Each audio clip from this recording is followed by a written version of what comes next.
Halo sahabat Laba Bersama, apa kabar? Kembali saya Budi Saldi bisa menjumpai Anda dalam program acara Bincang-Bincang. Dan pada malam hari ini temanya sangat menarik sekali pemirsa, karena baru saja begitu adanya pelantikan kepala daerah di berbagai daerah tentunya. Dan ini sebagai titik simbol kepemimpinan yang baru. Sesuai dengan bahasan tersebut kita akan membahas mengenai kebijakan baru di era kepemimpinan baru, dengan kita mengundang 3 narasumber kami yang sudah hadir pada malam hari ini di studio. Tapi sebelumnya saya akan mengajak Anda untuk menyaksikan VT berikut ini.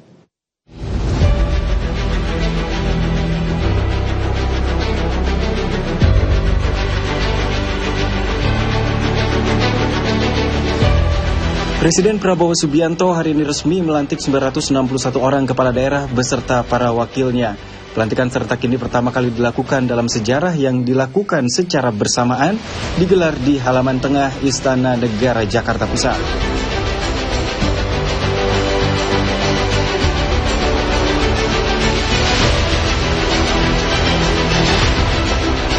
Seiring resmi dilantik, kebijakan-kebijakan baru di kepemimpinan Presiden Prabowo Subianto akan secara langsung direalisasikan atas titah Presiden melalui pemerintah daerah.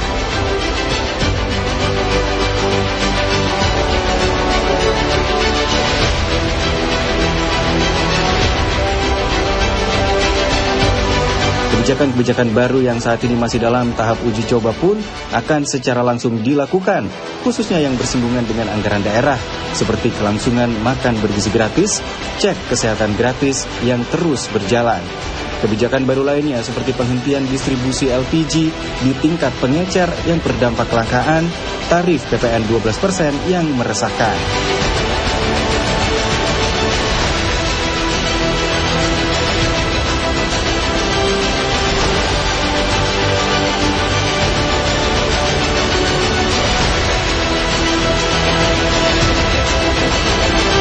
Meski berujung pembatalan 2 kebijakan perihal LPG dan tarif PPN, namun kebijakan yang sudah tersampaikan ke masyarakat ini justru dianggap pemerintah yang gegabah dalam mengambil keputusan. Lantas bagaimanakah dengan dampak terhadap masyarakat atas perubahan-perubahan baru dalam kebijakan baru di era kepemimpinan baru yang mungkin misinformasi atau memang bentuk kegegabahan para pemimpin?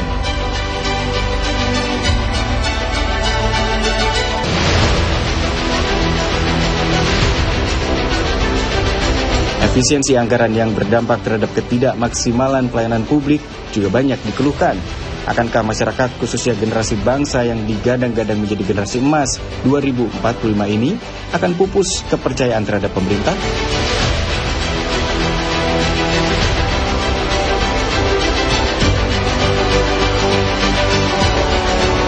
Kita bahas dalam diskusi politik di Bincang-Bincang.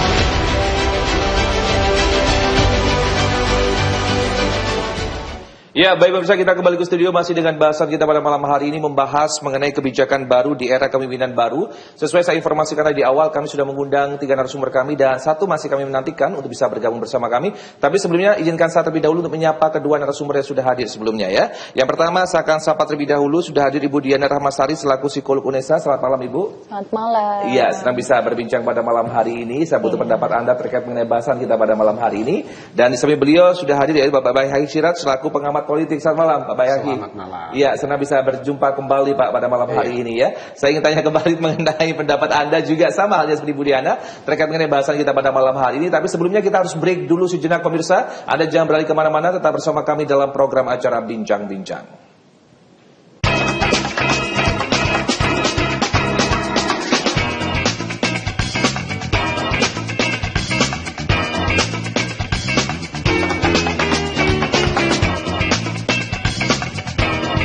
Berbagai informasi terkait dunia bisnis dan bidang usaha lainnya kami sajikan dalam program Update Bisnis. Setiap sendi masyarakat tak lepas dari aktivitas ekonomi.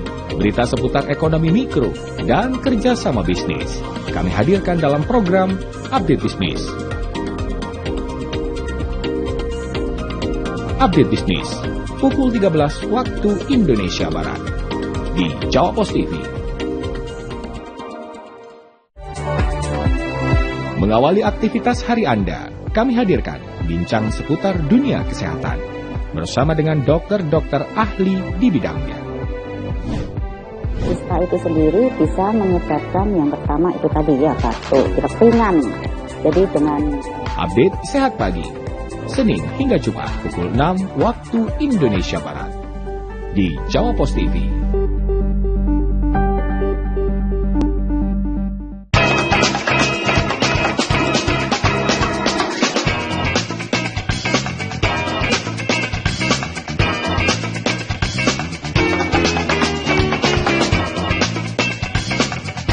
Ya, terima kasih pemirsa dan masih bersama kami dalam program acara Bincang-Bincang. Masih bersama saya Pujo Rizaldi. Kita membahas bahasan kita pada malam hari ini, yaitu kebijakan baru di era kepemimpinan baru. Dan saya ingin bertanya terlebih dahulu, sebelum saya beralih ke Bu Diana, saya ingin bertanya terlebih dahulu kepada Pak Baik Haki terkait mengenai tanggapan Anda secara pribadi. Pelantikan sudah dilakukan begitu Pak, untuk masing-masing kepala daerah di masing-masing daerah di Indonesia. Tanggapan Anda untuk kebijakan-kebijakan baru nantinya yang akan dilakukan? Terima kasih. Baru tadi pagi Pak Presiden telah melantik baik kepala daerah, baik itu provinsi maupun kabupaten kota se-Indonesia. Hanya sekitar ada 40 yang masih belum dilantik karena masih ada terjadi sengketa di Indonesia. Saya rasa di kepala daerah yang saat ini yang baru saja dilantik oleh Presiden Prabowo, ini akan menjadi suatu tantangan yang sangat luar biasa, ya. Karena menurut beberapa media ya, yang beberapa ada refocusing anggaran, kemudian ini juga akan memusingkan kepala daerah yang baru saja dilantik, apakah bisa menyesuaikan dengan janji-janji politiknya yang pada waktu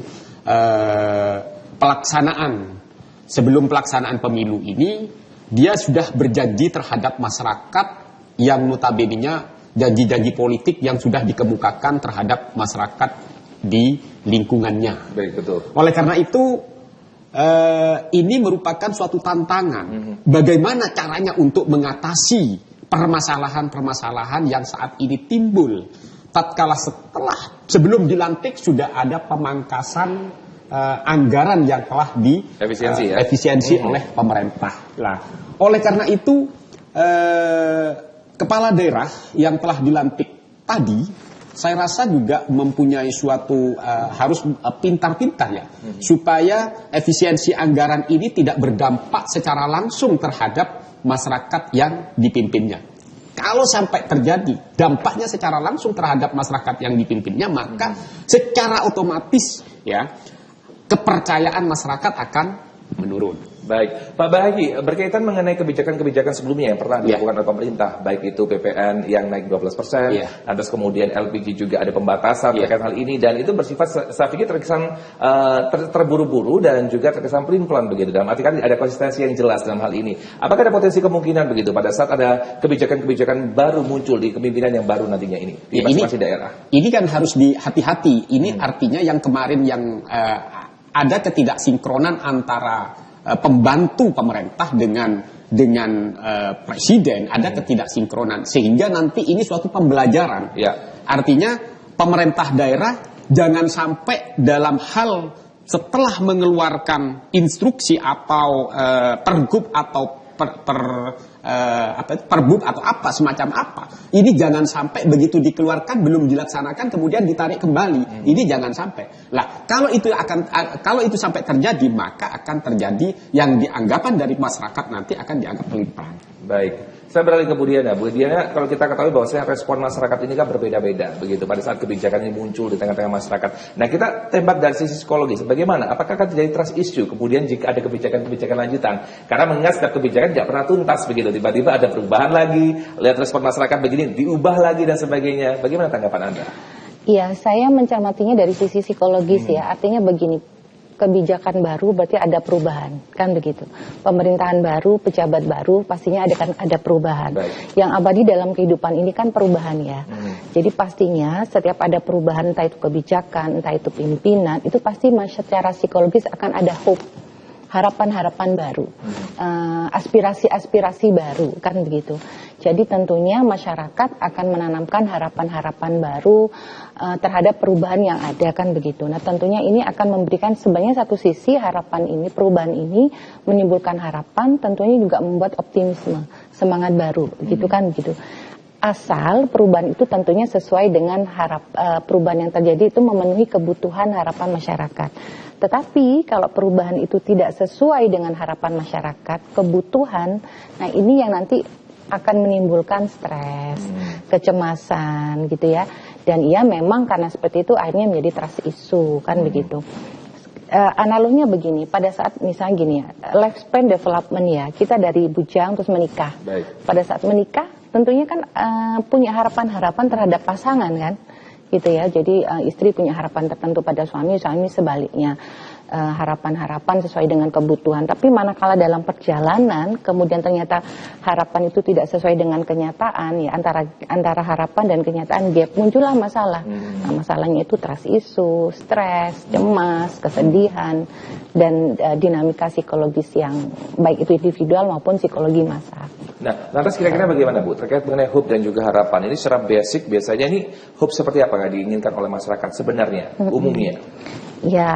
Ya, hope tentunya kalau kita bicara hierarki kebutuhan ya, artinya kan begini. Kita bicara kalau di psikologi itu kan ada teori kebutuhan masuk kan begitu. Jadi teori kebutuhan itu tentunya yang akan diharapkan dipenuhi pertama itu adalah physiological need. Ya, kebutuhan-kebutuhan fisik gitu ya, makan, minum gitu ya. Kemudian baru muncul nanti kalau itu sudah terpenuhi, masyarakat akan merasakan aman. Gitu. Kemudian nanti akan merasakan love beloved gitu ya, baru nanti akan merasakan self esteem, baru nanti akan merasakan muncul keinginan untuk aktualisasi diri kan begitu. Nah, ini yang sebenarnya tentunya perlu diperhatikan kan begitu. Baik, kalau Bang ini kalau kita mengetahui bahwasanya ini kan gubernur kan 2 periode nih, sama juga dengan wali kota juga 2 periode. Lantas kira-kira kebijakan apa yang seharusnya akan dikeluarkan nantinya terkait mengenai kebutuhan dari publik atau masyarakat yang ada saat ini begitu, atau bahkan keinginan yang muncul dari masyarakat terkait baik itu secara ekonomi, lapangan pekerjaan dan sebagainya. Begini. Memang gubernur dan hampir rata-rata ya yang di Jawa Timur ya hampir ada sekitar 20 kabupaten kota yang notabene-nya incumbent ya. Notabene incumbent meskipun ada yang wakil kemudian naik ke bupati, saya rasa saya anggap incumbent. Artinya di periode kemarin sudah melakukan kebijakan-kebijakan, tetapi dengan adanya efisiensi saat ini maka harus mengikuti tren ya yang notabene-nya kemarin itu agak sedikit longgar, ini harus mengencangkan, tetapi dalam pengencangan itu tidak boleh yang bersifat dampak secara langsung terhadap masyarakat. Saya rasa nanti baik itu kepala daerah ya akan memikirkan ya supaya efisiensi itu yang tidak berdampak secara langsung terhadap masyarakat. Mungkin ya kemungkinan besar seperti pengurangan terhadap kunjungan kerjanya agak dikurangi. Ya itu yang harus diefisiensi gitu. Tetapi kalau yang secara berdampak langsung kepada masyarakat, maka akan terjadi bumerang terhadap kepala daerah tersebut gitu loh. Artinya pasti kepala daerah itu, apalagi kebutuhan masyarakat itu kan hanya 3 ya. Kesehatan dipermudah, sekolahan di pendidikan ya, kemudian infrastruktur ya, kemudian makan, artinya apa itu namanya bahan pokok ya, sembako itu dipermudah sehingga untuk menaikkan elektoralnya, artinya janji-janji politiknya kan hanya di 3 unsur itu. Kalau ini 3 unsur ini sampai dikurangi, ya ini akan terjadi artinya gumpalan-gumpalan ketidakpercayaan masyarakat terhadap pimpinannya. Baik, kalau kita berbicara, saya benturkan secara langsung ini Pak Bayahi terkait mengenai retreat yang diadakan oleh pemerintah dalam hal ini begitu ya di Magelang kemarin. Ini kan pada saat ini Prabowo Subianto juga presiden kita begitu menggaungkan adanya namanya efisiensi di berbagai lini begitu. Lantas kemudian diadakan kegiatan retreat yang tentunya tidak menghabiskan dana yang kecil tapi dana yang cukup besar begitu. Nah, apakah kebijakan-kebijakan semacam seperti ini nanti akan bersifat bagaimana Pak ya mengatakannya tajam di luar, baik tumpul di dalam begitu. Ini kan sudah masuk dalam kategori, artinya masyarakat sendiri sudah mulai menilai. Makanya beberapa 3 hari ini sudah mulai ada riak-riak sedikit ya ketidakpercayaan masyarakat terhadap pemerintahan kita ya, yang seakan-akan ada efisiensi, tetapi kok di sini ada masih terjadi masih agak longgar gitu, sehingga anggapan masyarakat efisiensi itu yang saat ini kan yang disoroti saat ini adalah masalah pendidikan. Padahal keterangan dari beberapa kementerian ini tidak terkait dengan efisiensi, tidak terkait dengan pendidikan, kan begitu. Artinya ada ketidaksinkronan ya antara penjelasan dari pemerintah dengan pelaksanaan yang ada di lapangan. Baik, Bu Diana, kita masih ada waktu. Saya ingin bertanya kepada Anda, kita ambil contoh study case yang ada begitu. Kalau kita ambil contoh kecil saja, pada saat kita membayar pajak begitu, kadang-kadang tidak sedikit juga masyarakat berpikir bahwasanya pajak saya nanti akan benar masuk ke negara atau bahkan digunakan oleh beberapa pihak tertentu atau oknum tertentu, mungkin yang digunakan kegiatan tertentu. Hal ini kan muncul, Bu, semacam kayak ketidakpercayaan publik kepada pemerintah atau kebijakan-kebijakan yang sudah ada. Kira-kira apa, Bu, yang perlu dikoreksi dalam hal ini? Atau perlu apa pembenahan yang dilakukan oleh pemerintah dalam hal ini? Atau pemerintahan yang baru, Bu, ya, lebih tepatnya untuk kepala daerah untuk bisa pembenahan dalam hal tersebut? Iya, kalau kita bicara trust itu, kalau di psikologi itu begini, Mas. Makin kita orang itu akan trust gitu ya. Kalau dia bisa keterbukaan itu akan makin terbuka kalau orang itu trust. Artinya begini, masyarakat itu akan trust kalau misalnya sebuah sistem itu atau kebijakan itu memang ada komunikasi gitu ya, keterbukaan publik. Baik, ya, transparansi ya? Transparansi. Baik. Jadi trust itu nanti akan muncul kan begitu. Nah sehingga memang kalau bicara tentang trust itu ya memang saya pikir keterbukaan itu, transparansi itu yang memang perlu diperjelas gitu. Jadi ya setengah-setengah, Bu, ya. Iya, tapi poinnya nanti mengacu kepada kebutuhan masyarakat. Baik. Karena kalau kita tadi kan disampaikan generasi emas ya. Kalau kita ingin membuat generasi emas, itunya artinya kan mereka generasi yang berprestasi, aktualisasi diri itu tadi. Makanya tadi inline dengan yang disampaikan Pak Bayhaqi, kebutuhan-kebutuhan dasar ini perlu diperhatikan dulu, bisa naik ke level kebutuhan-kebutuhan yang lain di atasnya, dan kebutuhan aktualisasi prestasi generasi emas. Itu. Baik, luar biasa. Kita beri tanda koma terlebih dahulu dan kita akan sambung perbincangan kita. Pemirsa, Anda jangan beralih kemana-mana, kami akan segera hadir kembali tentunya setelah yang satu ini.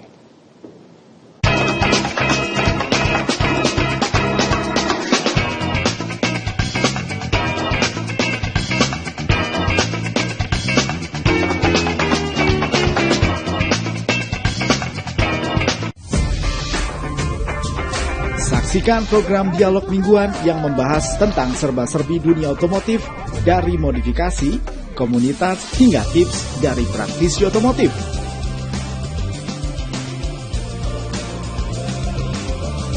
Bincang otomotif hanya di Jawa Post TV. Bincang otomotif, fueling your automotive passion.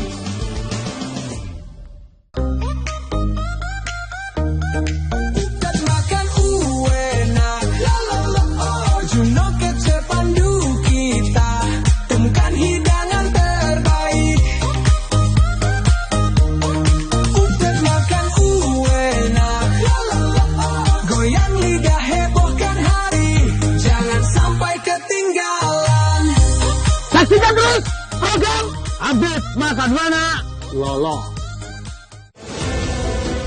Berbagai peristiwa disajikan dalam sebuah berita.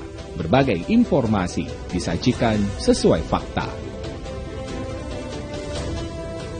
Saat memberikan konferensi pers di gedung DPR, Menteri Keuangan Sri Mulyani dengan tegas melarang kampus untuk menaikkan uang kuliah tunggal atau UKT bagi mahasiswa. Dikemas dalam program Update Petang setiap hari pukul 18 waktu Indonesia Barat di Jawa Post TV. Berbagai informasi terkait dunia bisnis dan bidang usaha lainnya kami sajikan dalam program Update Bisnis. Setiap sendi masyarakat tak lepas dari aktivitas ekonomi. Berita seputar ekonomi mikro dan kerjasama bisnis kami hadirkan dalam program Update Bisnis. Update Bisnis pukul 13 waktu Indonesia Barat di Jawa Post TV.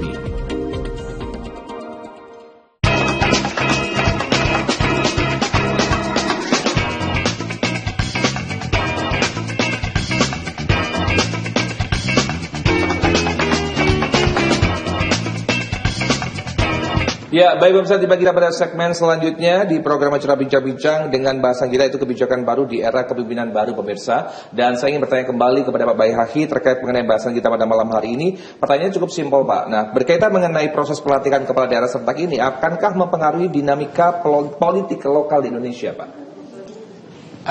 Sangat mempengaruhi. Artinya salah memberikan suatu kebijakan. Pemerintah kepala daerah yang baru dilantik tadi pagi salah memberikan suatu kebijakan yang sangat efisiensi saat ini ya, yang ada pemotongan anggaran ini, maka kebijakan itu kalau berdampak terhadap masyarakat maka sangat berpengaruh. Terutama ini ujian dari kepala daerah setelah dilantik 3 bulan 100 hari pertama nanti akan ada penilaian dari masyarakat. Bagaimana apakah janji-janji politiknya itu tersampaikan atau tidak, maka di situ akan terjadi penilaian masyarakat. Nah, kembali lagi, apakah ada potensi konflik begitu atau ketegangan antara pemerintah pusat dan juga daerah pasca pelantikan ini, Pak? Saya rasa kalau sampai terjadi ketegangan antara pemerintah pusat dan daerah, saya rasa tidak mungkin. Karena bagaimanapun juga pemerintah daerah itu harus tegak lurus ya, mengikuti apa yang telah untuk kesatuan begitu maksud Anda? Iya, artinya harus tegak lurus terhadap apa yang telah diputuskan oleh pemerintah pusat. Tetapi berdampak nanti terhadap masyarakat gitu loh. Jadi ini dampaknya terhadap masyarakat yang ada di daerahnya. Gitu. Baik. Nah ini terkait mengenai kepuasan masyarakat Bu Diana. Nah ini kan kepuasan ini kan bersifat relatif begitu. Ada satu mungkin yang puas tapi yang lain merasa tidak puas. Atau bahkan sebaliknya begitu. Nah bagaimana cara kita mengukur tingkat kepuasan masyarakat terkait dengan kebijakan yang diberikan oleh pemerintah dalam hal ini? Saya analoginya begini, kalau saya puas dengan suatu hubungan, relationship misalnya, suami dan istri, pasti dia akan memberikan support yang luar biasa, kan begitu. Jadi buat saya sebenarnya analoginya ini ya, sebuah hubungan yang sehat itu adalah hubungan yang akan membawa kedua belah pihak itu untuk menjadi hal yang lebih positif. Jadi ibaratnya kita bicara toxic relationship nih, kalau ada di psikologi. Nah, tapi hubungan yang sehat itu adalah hubungan yang misalnya saya dengan pasangan saya, sebuah hubungan itu akan membuat kita, organisasi kita, rumah tangga kita, keluarga kita itu akan menjadi lebih ke hal yang positif. Nah, kalau misalnya terjadi ketimpangan, misalnya ada protes dari salah satu pihak gitu ya, muncul masalah, berarti kan hubungan itu timpang. Jadi artinya tidak membuat kedua belah pihak melaju kepada hal yang lebih positif, mungkin peningkatan kesejahteraan, peningkatan well-being, kebahagiaan gitu ya, kalau di psikologi kan begitu.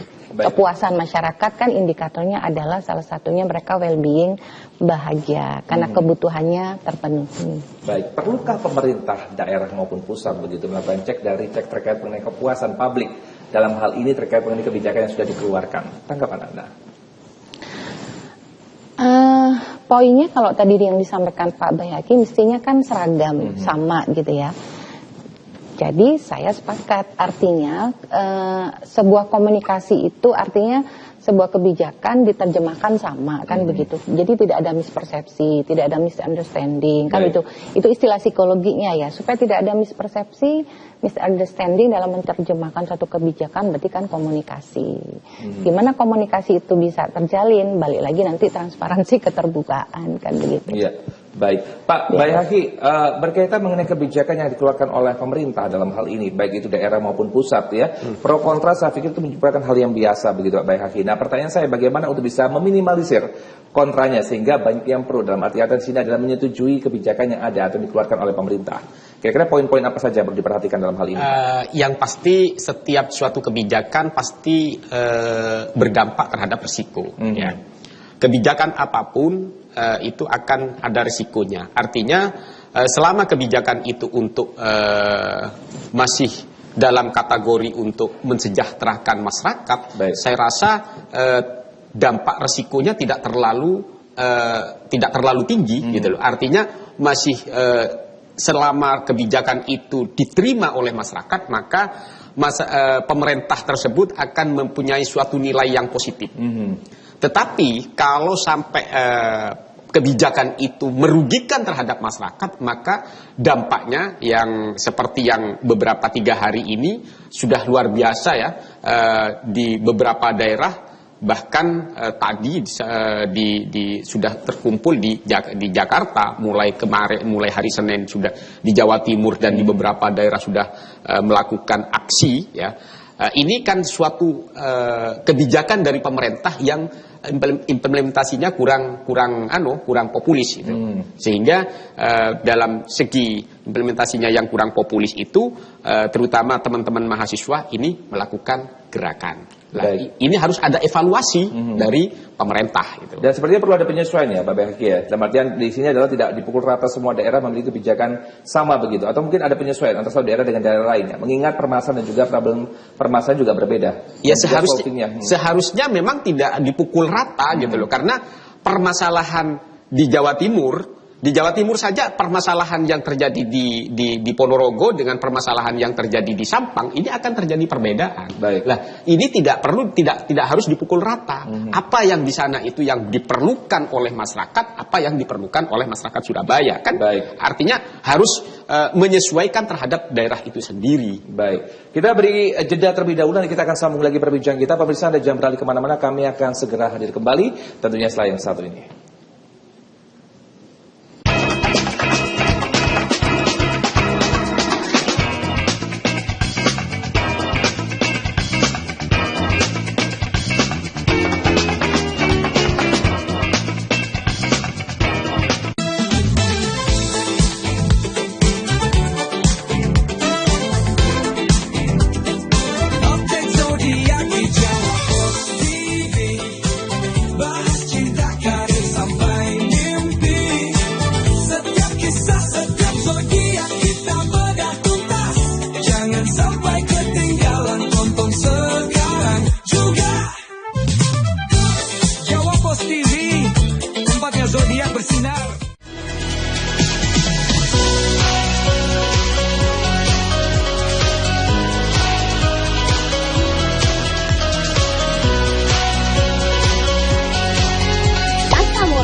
kolesterol, hipertensi, diabetes, mah lambung, kaki, kebas, dan kesemutan, jangan biarkan dan jangan remehkan.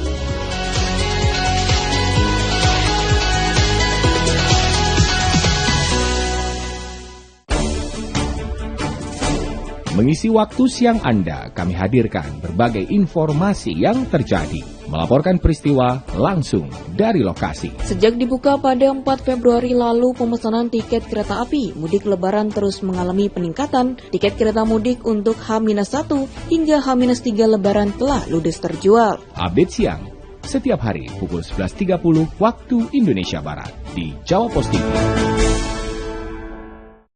Berbagai informasi terkait dunia bisnis dan bidang usaha lainnya kami sajikan dalam program Update Bisnis. Setiap sendi masyarakat tak lepas dari aktivitas ekonomi. Berita seputar ekonomi mikro dan kerjasama bisnis kami hadirkan dalam program Update Bisnis. Update Bisnis, pukul 13 waktu Indonesia Barat di Jawa Pos TV. Berbagai peristiwa disajikan dalam sebuah berita. Berbagai informasi disajikan sesuai fakta.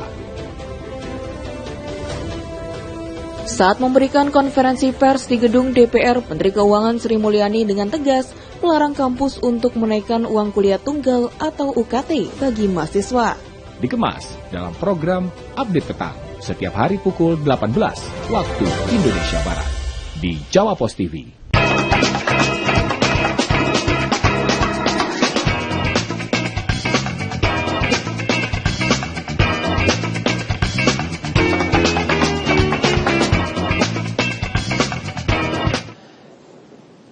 Ya, baik pemirsa, terima kasih Anda masih bersama kami dalam program acara Bincang-Bincang. Masih bersama saya Pucor Saldi membahas mengenai kebijakan baru di era kepemimpinan baru. Sesuai saya sampaikan tadi di awal, kami akan mengundang kembali satu narasumber kami sudah bergabung bersama dengan kami. Saya akan sapa secara langsung. Sudah ada Pak Mubarak Muharram selaku pakar kebijakan publik dan juga politik UNESA. Selamat malam Pak Mubarak. Ya, senang bisa berbincang pada malam hari ini dan juga bisa bergabung bersama kami pada malam hari ini. Saya bertanya Pak, terkait mengenai kebijakan baru di era kepemimpinan baru, tanggapan Anda bagaimana? Sebelumnya saya menyapa, selamat malam. Selamat malam. Boleh, silakan. Kebijakan baru? Ya, di era kepemimpinan baru ini, bagaimana tanggapan Anda? Era kepemimpinan pilkada apa? Ya, ini untuk gubernur kita, untuk kemudian untuk wali kota kita juga dan sebagainya. Kepala daerah, Pak. Ya, artinya secara normatif, secara ideal, kebijakan baru ini adalah juga bukan terkait juga harus merujuk pada kebijakan lama yang telah dimunculkan oleh pemimpin-pemimpin sebelumnya itu kan. Artinya gini, apa yang dulu dianggap tidak baik jangan diteruskan saja kan. Apa yang dulu baik seharusnya itu diteruskan, itu secara dasar. Pertama, kedua selain itu yang kedua adalah bagaimana pemimpin baru itu melakukan sebuah terobosan atau inovasi yang dari terobosan dan inovasi itu kemudian membuat dalam tanda kutip hal yang baru. Tentu saja hal yang baru itu sesuai dengan kebutuhan dan kalau bisa itu sesuai dengan kehendak publik. Kalau saya tadi sempat mendengar sebentar dari Pak Baik Hadi tadi itu kan itu memang saya sering mengatakan dalam forum-forum di luar forum ini sebenarnya kan ada beberapa hal selain hal yang saya sebutkan tadi itu, ada beberapa hal yang mestinya harus dilakukan oleh pemimpin yang terpilih.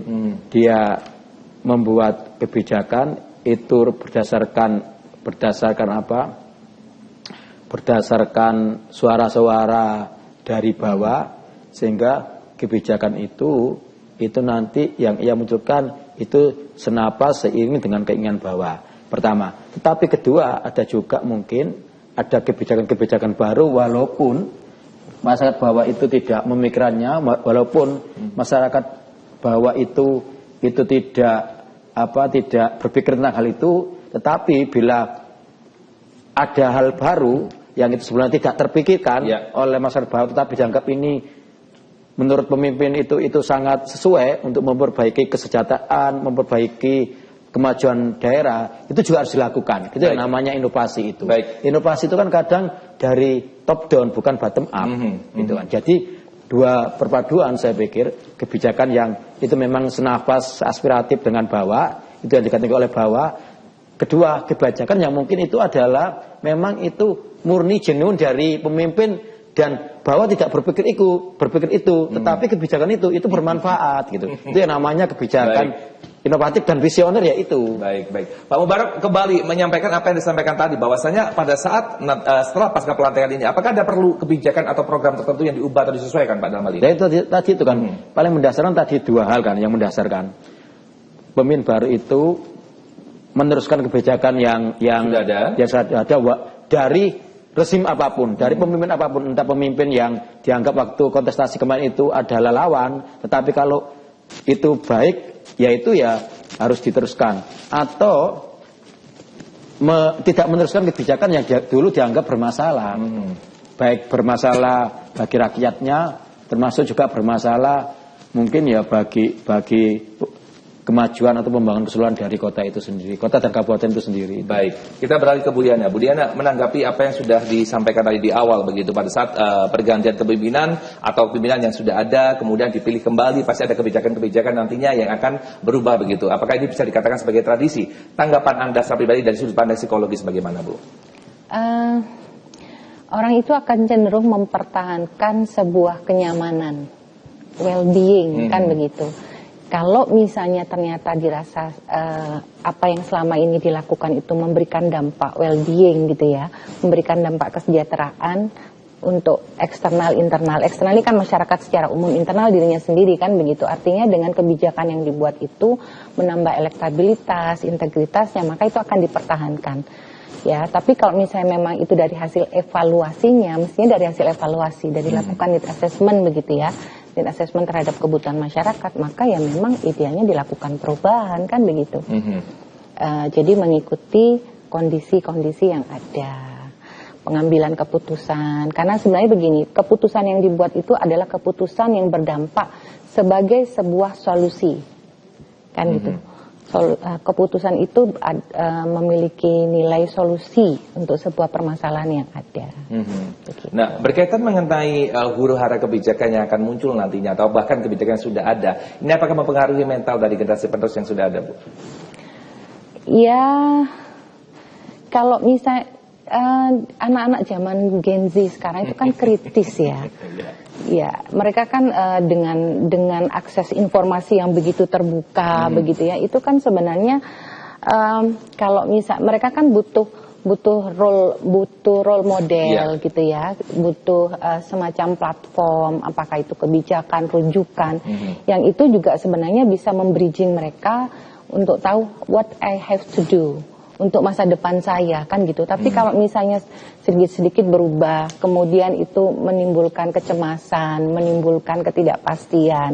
Nah, ini kan tentunya juga akan berdampak kepada psikologis mereka, mungkin juga trust issue kan begitu. Apalagi anak zaman sekarang kritis kan begitu, Gen Z.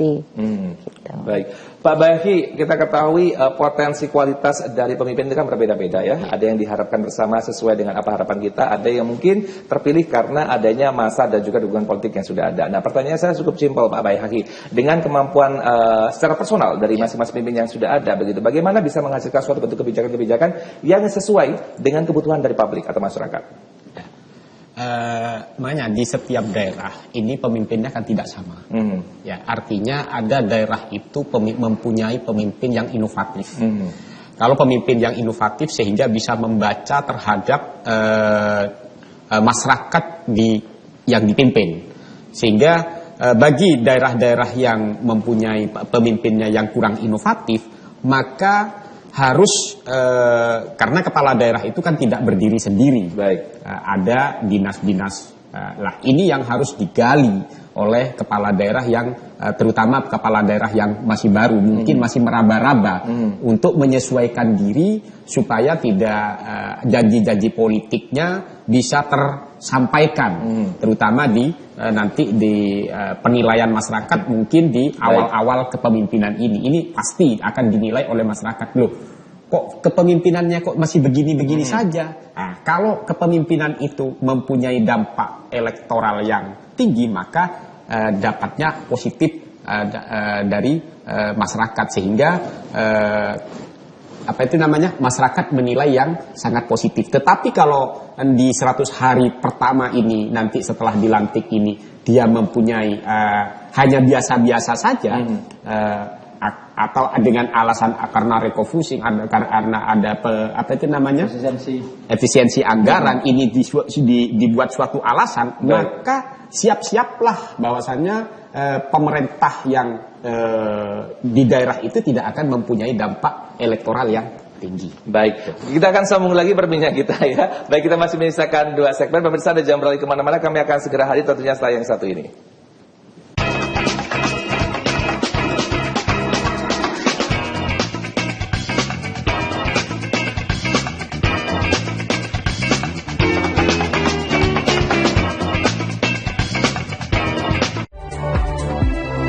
Mengawali aktivitas hari Anda, kami hadirkan bincang seputar dunia kesehatan bersama dengan dokter-dokter ahli di bidangnya.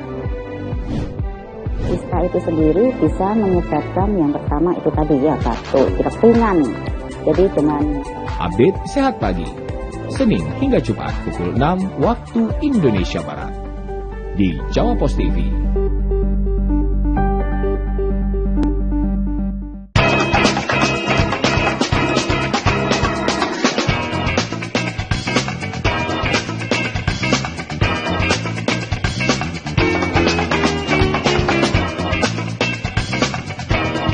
Ya, baik. Baik, Pak Mubarak menanggapi atau menyambung yang disampaikan oleh Bapak Hegi bahwasanya memang pemimpin dibutuhkan pribadi yang inovatif dan juga bisa memberikan suatu bentuk pelayanan kepada publik. Nah, di 100 hari pertama biasanya kan memberikan yang maksimal terlebih dahulu. Nah, saya ingin bertanya kembali terkait dengan konsistensi. Kadang-kadang teorinya bagaimana, prakteknya di lapangan juga menjadi berbeda begitu, Pak. Lantas kira-kira bagaimana kita sebagai publik atau sebagai masyarakat untuk bisa monitoring dan juga bisa mendaklanjuti kinerja dari pimpinan yang sudah ada? Memang sekarang ini kan ada kecenderungan kan, salah satu ukuran keberhasilan itu indikasinya diukur 100 hari awal kepemimpinan. Kan?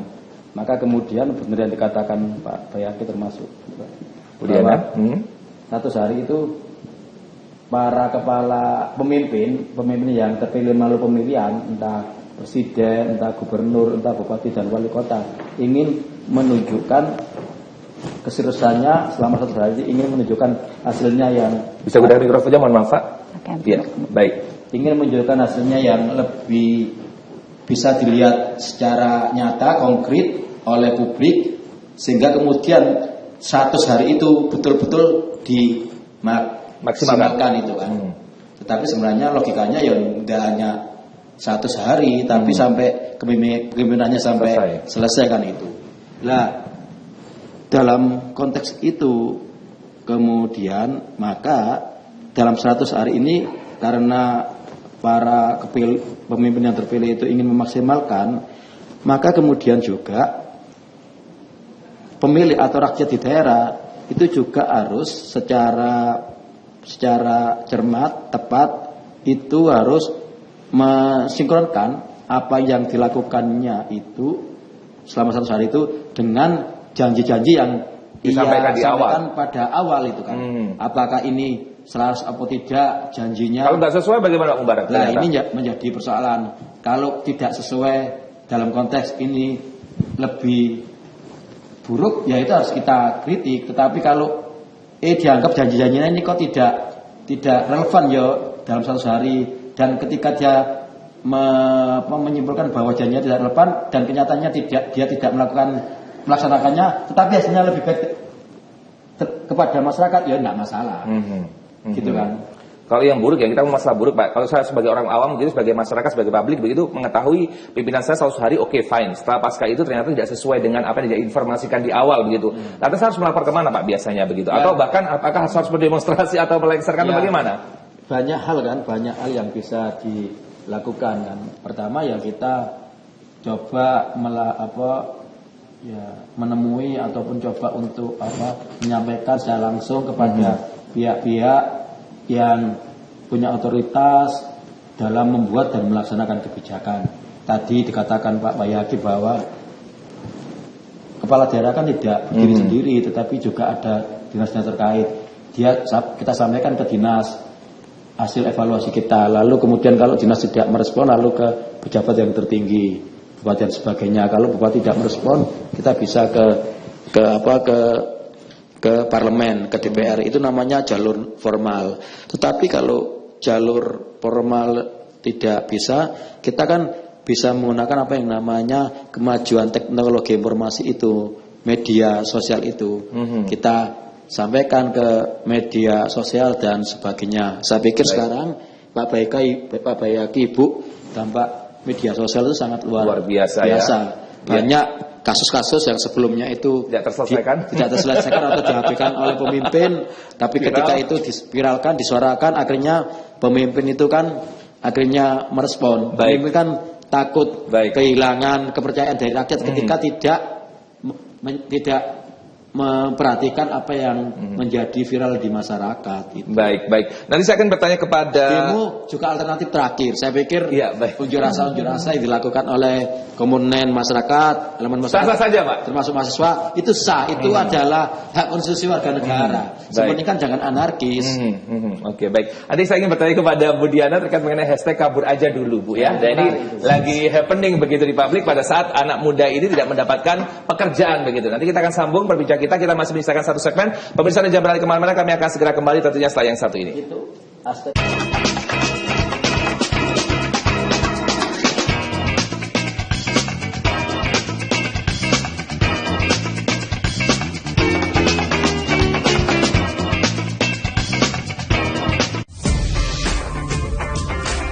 Saksikan program Dialog Mingguan yang membahas tentang serba-serbi dunia otomotif dari modifikasi, komunitas, hingga tips dari praktisi otomotif.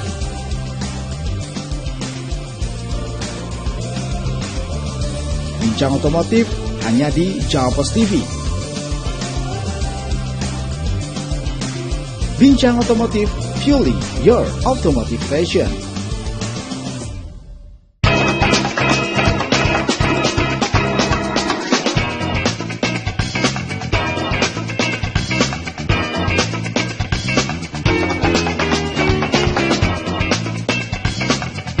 Baik pemirsa, tiba kita pada segmen terakhir dalam program acara kita bincang-bincang dengan bahasa kita kebijakan baru di era kepemimpinan baru. Ini menarik sekali. Segmen terakhir malah semakin panas ya. Oke, baik, saya ingin bertanya kembali kepada Bu Diana ya terkait mengenai bahasan saya tadi. Saya menyampaikan kepada Anda terkait mengenai hashtag kabur aja dulu begitu. Ini bagi generasi muda yang tidak mendapatkan pekerjaan, mereka menggunakan hashtag tersebut. Dan ini apakah berpengaruh pada pola dari generasi emas nantinya? Mengingat generasi emas ini dibutuhkan kualitas yang memadai, Bu ya. Saya analoginya begini. Ada seorang anak kabur dari rumah karena dia punya banyak tekanan di dalam rumah. Itu yang pertama. Dia tidak mendapatkan kepuasan, dia tidak mendapatkan kebahagiaan, kebutuhannya tidak terpenuhi, sehingga seorang anak kabur, kan begitu. Anak ini adalah generasi muda, youth escapism, kan begitu. Sehingga kalau misalnya mereka kabur itu karena bentuk tadi, ketidakbahagiaan, ketidakpuasan, tidak terpenuhinya kebutuhan, ya ini memang perlu menjadi perhatian, kan gitu. Jadi potensi-potensi generasi muda ini nanti kabur ke sana, gitu ya. Kecuali misalnya begini. Mohon maaf, ini saya potong. Ini karena merasa lapangan pekerjaan terbatas atau tidak sesuai dengan mereka, atau mereka tidak sesuai dengan harapan mereka secara personal. Karena sekarang mungkin lebih banyak ke content creator dibandingkan bekerja suatu perusahaan, atau bagaimana, Bu? Bagi saya kedua-duanya sih ya. Artinya begini, mereka punya harapan, mereka punya kebutuhan dan itu tidak terpadahi, tidak terfasilitasi di sini, gitu ya. Jadi artinya mereka punya dream. Apalagi sekarang era keterbukaan, mereka punya target-target, goal-goal gitu ya, yang tidak terpenuhi di sini, sehingga mereka nyari ke luar gitu ya. Jadi saya pikir satu sisi orang itu ingin achieve lebih, itu wajar gitu ya. Tapi kalau manakala lingkungan tidak memfasilitasi itu dengan bagus, maka mereka akan pindah lingkungan, kan begitu.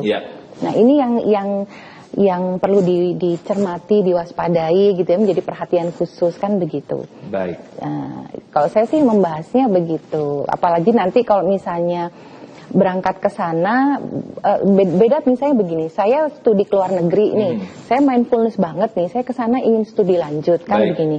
Sementara saya kabur ke luar negeri itu juga sebenarnya alam bawah sadar saya hanya karena saya ketidakpuasan, kekecewaan, stres dan segala macam. Nah ini kan yang kasihan juga. Solusi apa yang bisa diberikan nantinya dalam hal mengatasi permasalahan seperti ini? Iya, kalau misalnya analoginya di rumah itu tadi, kalau misalnya supaya dia tidak lama-lama kabur, panggil, yuk rumahnya dibuat bagaimana supaya kondusif, memfasilitasi kebutuhan. Suasana kerja mungkin ya, suasana kerjanya seperti apa yang dikit-dikit dianggap toksik begitu. Ini ranah beliau berdua nih ya. Saya analoginya itu saja, rumah, anak, saya analoginya begitu. Kita masih ada waktu, Bapak Haki. Ya, anak muda ini kepinginnya seperti apa, Pak? Kebijakan seperti apa terkait mengenai tenaga kerjaan, terkait mengenai pekerjaan, lowongan pekerjaan. Iya.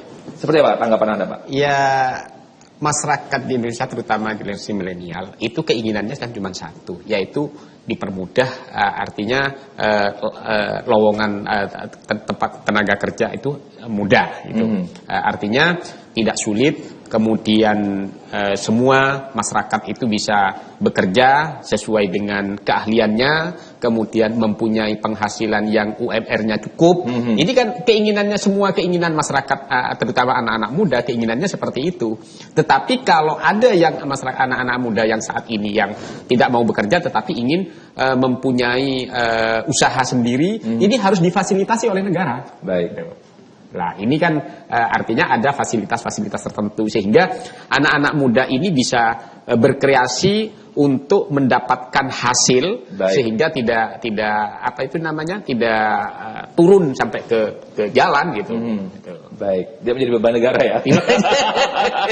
Baik, Pak Mubarak, waktu kita terbatas, ada yang ingin sampaikan terkait mengenai tema kita pada hari ini begitu? Saya pikir pemimpin baru baik di tingkat provinsi atau kabupaten atau kota harus selalu responsif terhadap kebutuhan-kebutuhan yang terjadi di warganya.